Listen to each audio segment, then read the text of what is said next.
Retro Gaming Club. Welcome, Watchers of Illusion, to my Castle of Confusion, and Happy New Year. It's the 1st of January 2025. I'm looking at Teenage Mutant Ninja Turtles Shredder's Re-Revenge on the Sega Mega Drive or Genesis, depending on where you are situated on this wonderful planet of ours.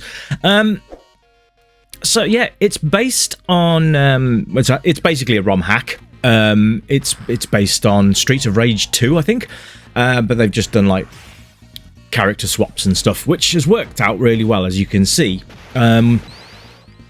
If you're familiar with Shredder's Revenge on the PC, then you've kind of got the idea of what this was trying to achieve, and they've done a bloody good job of it, to be quite honest with you. This was released as a physical cartridge as well, so if you fancy going and get yourself a physical cartridge of this, then I will put a link in the description. Otherwise, you can find this by typing in the name of the game into the our old mate Google. So there you go. But yes, you can play as Leonardo, Donatello, Raphael, Michelangelo, and also Splinter, April, and Casey Jones joined the fray as well. That's quite nice to have some bonus characters.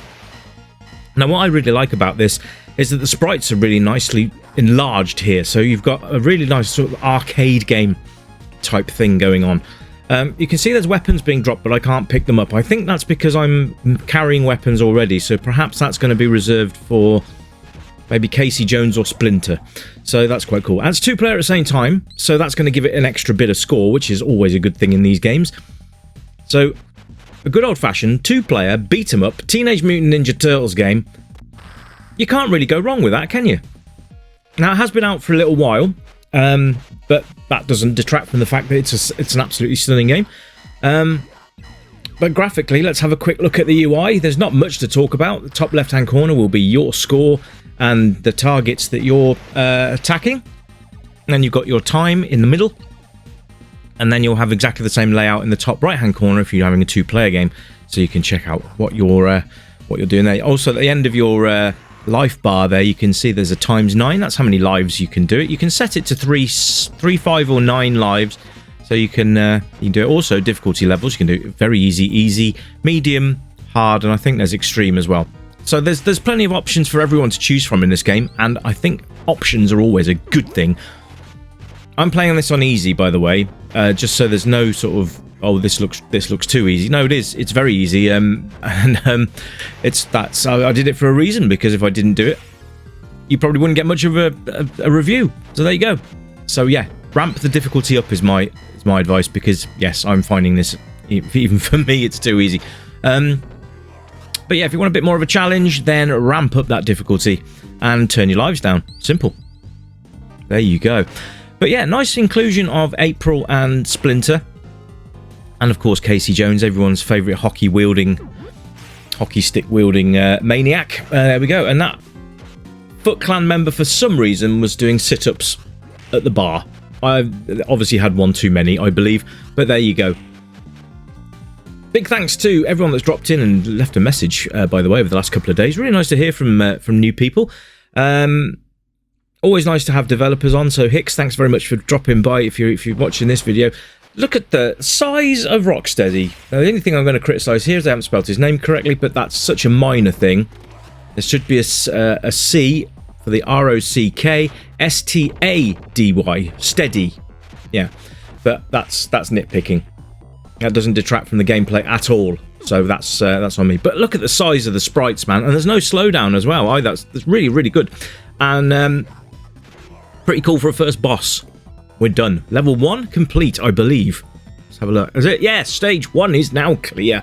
Fantastic-dingo. There you go. And then we get a clear bonus, time bonus, and a level bonus as well. So you're aiming to get a high score. Trying to get to the end and face Shredder. And but there's plenty of gameplay in between this and then. Now, the game does, and I will tell you this now, the game does sometimes glitch graphically. I've not had it happen to me yet, but apparently it's one of the things. But if you just keep playing past the glitch, it'll sort itself out. But like I said, I've not really noticed anything. So controls are nice and easy. You've got up and down, left and right, which will navigate your turtle around the screen. And then you've got your attack button, jump button, and then you've got this like jump kick button, which if you've got a 6-button pad on the Mega Drive, then you can press. Let me. It's hard to do this and play at the same time. It's the Y button. But if you press down B and C at the same time, then you'll do exactly the same maneuver. So they basically just put you a shortcut button on there. The whirlwind button, which you will see me use, I hope, if we get a chance to use it, it's like a mega attack, but it will drain your health when you use it. So if you think along the lines of Final Fight, when you use their special attacks, it drains their energy. So same sort of thing. Now, talking of Final Fight, there's a few sound samples from that in this game. More particularly the expiration noise that people make when they expire, you know. But yeah, so there's a few sound effects from that. Now, the soundtrack, I'm not sure. Is this from... And you Mega Drive fanatics should be able to tell me this, because I'm not altogether sure. I don't think the soundtrack is anything to do with the Turtles. I think it's to do with... Oh dear, now I've completely... Streets of Rage 2. I think it's the Streets of Rage 2 soundtrack, and I think that's what this is. If someone could verify that for me, that'd be fantastic. Because I'm not overly sure, but either way, it's a really good soundtrack. The music just keeps you going as you play, and it's actually really good. It's non-intrusive, good fun, and it's got that sort of beat to it that really brings out the arcade in the game as well, which is really, really nice. Like that a lot. You've also got all the sound effects as well, so you've got all the clangs, the chinks, the bangs, the clunks, and the explosions, everything going on. Really, really nicely done. So this is actually a really cool ROM hack. I like that as well. So if you go to if you find this, it should tell you, you can either you should be able to download it, because that I've managed to get the whole thing without having to modify my ROM file, but you may need to do a ROM swap or something. Generally quite easy to do, so but I haven't had to do that, so that'll give you some idea of how easy it is to get hold of this without having to modify anything. So there you go. Nice reflections and stuff going on here. If you look in the bottom, you can see the buildings are reflecting in a wibbly wobbly style. You've got some nice bosses as well. So we've already had Rocksteady. Now we've got Wingnut. Now these were more to do with the TV show, the 90s cartoon show, than anything else. So it's nice to see some new ones making an appearance, which is cool. Hopefully we'll see some more before the review ends. But I love the sprites, and the colours and animations on them are absolutely brilliant. So very, very pleased with that. The colours are nice and vibrant as well. Always a good thing. So, is it playable? Well, you're damn right it's playable. This is probably one of the best arcade games I've played on the Genesis. I don't know why we called it a Mega Drive over here. Is it just the UK that called it a Mega Drive? Where is it called in where you live? I know that Mega Drive and Genesis were the two names that it was called. But it was Mega Drive in the UK, and I believe it was Genesis in the States. But what was it where you were from? It'd be interesting to hear from you, because I'd love to hear from other people to see what their consoles were called, because there was a lot of places that didn't even have a ZX Spectrum. I do believe the MSX was the equivalent, or the Orion. Does anyone remember the Orion? That was a bit short-lived, but there you go. Anyway, this is a fantastic game, and the playability is right there. If you're like cartoon-style beat-em-ups, then you're going to love this game to bits. The fact you can play it with a friend as well is cool. It's a 2-player, not a 4-player, but that's really not a problem. Now, I'm only using Leonardo in this playthrough just because I want you guys to go out and play it yourselves and experience the other characters for yourselves. Leo's my favourite turtle anyway, just because he wields dual katanas, but that's it. Nice, lots of destructible scenery as well, which is quite nice. Lots of cameos from the TV show. As you can see there, the Mousers are there. You've also got the Foot Clan and all sorts of other things. Now, the Foot Clan are kind of primary, but that's fine. But this is such a fun game, and the replay value is, of course, spot on. You can play through this on your own, but if you've got a few friends around, then you can make it multiple runs, and you don't even need to make it. You don't even need to put any special rules in place for yourselves. It's literally play through it with a friend, play through it with a different friend, with a different combination of characters. Great fun. So there you are. But the fact it is 2-player simultaneous is going to give this a high score. So, age rating is pretty much going to be any, guys, because it's Teenage Mutant Ninja Turtles, and you know what? Youngsters and us oldies alike will appreciate this game. There's not really anything bad to talk about, apart from the said glitch earlier on, but that is so random that it might happen, it might not, but we'll see if it happens on this playthrough. But yeah, other than that, there's not really any negatives to talk about. There's very little slowdown. If there is slowdown, it's not very noticeable, but it's a very well put together ROM hack. So there you go. But like I said, it is available in physical cartridge, so I'll put the link in for that, and you can go to the developer's website and have a look. But well, that's it from me. I hope you've enjoyed the first video of 2025. I've certainly enjoyed bringing it to you. So there's many more to come over this 2025, and I hope you've all had a good new year, and all your hangovers have now gone away. But that's it from me for today. Thanks very much for tuning in on my first show of the year, and I'll be back very soon for you with something new for you to look at, and hopefully you'll enjoy that one.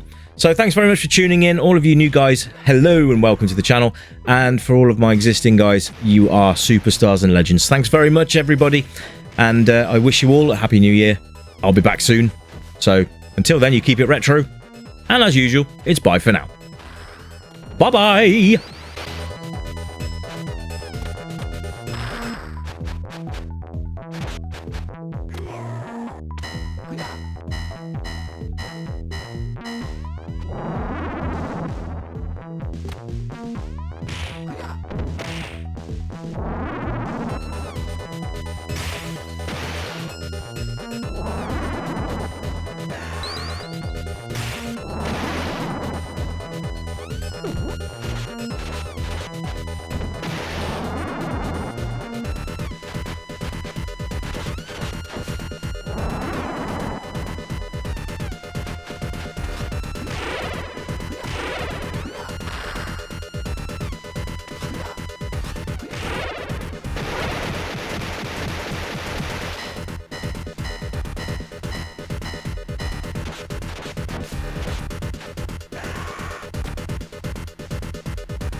stranger, I know why you're here. You remember games from the yesteryear, games with pixels and that bleep bloop sound, but boy, they were the very best games in town. We light up the night, neon dreams in our eyes, arcade machines whispering low, pixelated worlds where we all come alive, level up high, let the good times flow. Joystick in hand, we're reliving the past, high scores and laughter, we're making it last. With every coin drop, we're forging a bond, in this pixel paradise will always respond. Welcome to the Retro Gaming Club, where the 8-bit dreams never fade away. Gaming to the beat of our favorite tunes, let's play till the dawn, we'll never lose.